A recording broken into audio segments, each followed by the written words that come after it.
Hello, this is Rachel with the Otago Prattville Public Library, and today I'm showing you how to make keychains with the library's craft kits. So in addition to your craft kit, you'll need scissors and tape. Inside of your craft kit, you'll have embroidery thread, hemp thread, and colored hemp thread, or some variation of 3 different types of string. And you'll also have your little keychain loop. So the first thing we're going to do is fold and cut our hemp thread and our different various pieces into the lengths that we desire. So it really depends on how long of a keychain you'd like to have. I like to cut my string really long so that I have plenty of room for tying knots and playing around and envisioning my design. So as you can see, I'm doing about an arm's length from about the tips of my fingers to the middle of my bicep for each string. And I'm doing them all equal lengths, just to keep it simple for my own self. And then when I am finished with actually tying and designing my keychain, I'll go ahead and trim the edges or the bottom. So once I get my string all straightened out, I'm going to decide what kind of pattern I want, and I'm going to start by taking 3 different colors and looping them around themselves to attach them to the keychain. I'm going to do the same with a chunk of the blue-green thread, and I'm going to do that on each side of my variegated threads. And you can do your color scheme however you want to. It's no big deal. There's no need to follow along with exactly what I'm doing. I was experimenting here as much as y'all will be. But I like the loop technique for attaching the thread and string to the keychain loop just because it's easiest. It's easier than trying to tie it on with a knot. You just take a loop in the center of the string, feed it through, and then feed the rest of the string through that loop that's on the other side. And it just hooks it on real nicely. Now we'll take a piece of Scotch tape or masking tape or whatever tape you have around, fold it over a little bit, and make sure that there's still a sticky end sticking out so that you can attach your keychain to a table, or you can also, if you don't have tape, you can use a clipboard. There's all sorts of options, a safety pin, all sorts of things that you can do to kind of secure that down for you. So what I'm doing to start is I'm tying each string to the string next to it to kind of connect them all together. And I'm doing that with the very simple just cross over and pull up knot. Cross over, tug it through the loop, pull it up. Cross it over the previous string, go through the loop that those 2 strings create, and pull it tight.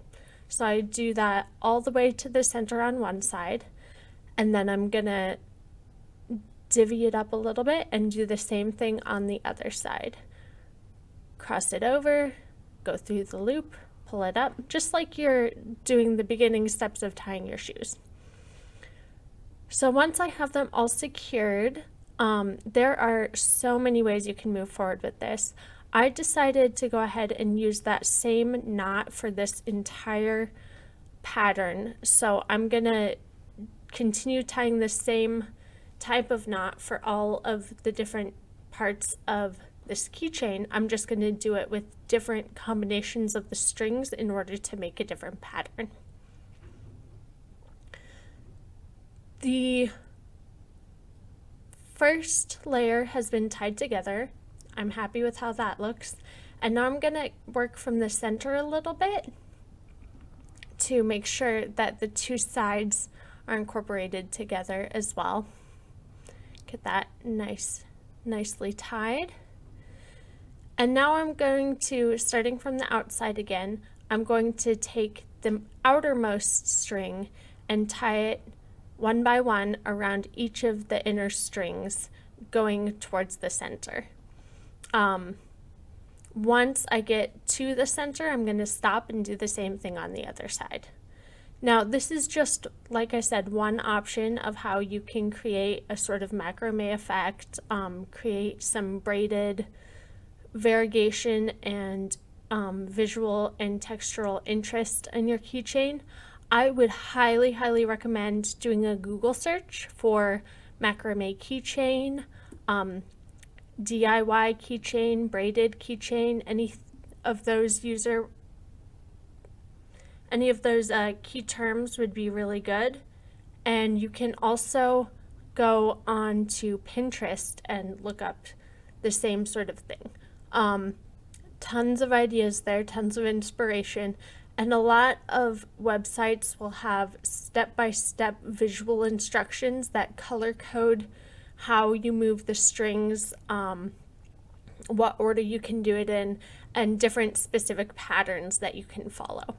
Like I had mentioned before, was just winging it. I wanted to have this be a creative exercise, so I started from the outside on both sides and just tied towards the inside.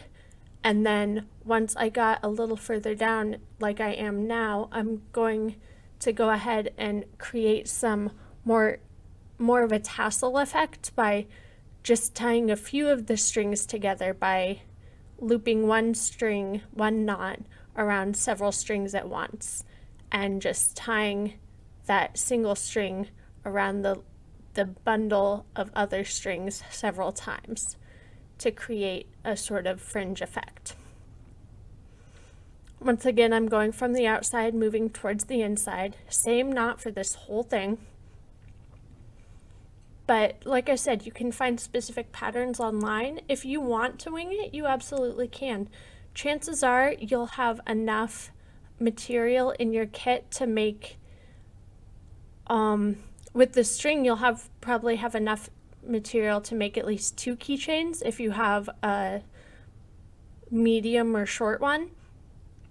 My longer keychain did take more string, the pink and orange one that you saw at the beginning of the video. That did take more string, but I still had a lot of string left over from that one as well. So if you wanted to make a couple of shorter keychains, you absolutely could. You would just need to get an additional keychain ring. So I am happy with how mine turned out, and now I'm just going to trim it, because as you can see, the lengths of the string kind of naturally change as you tie all those knots.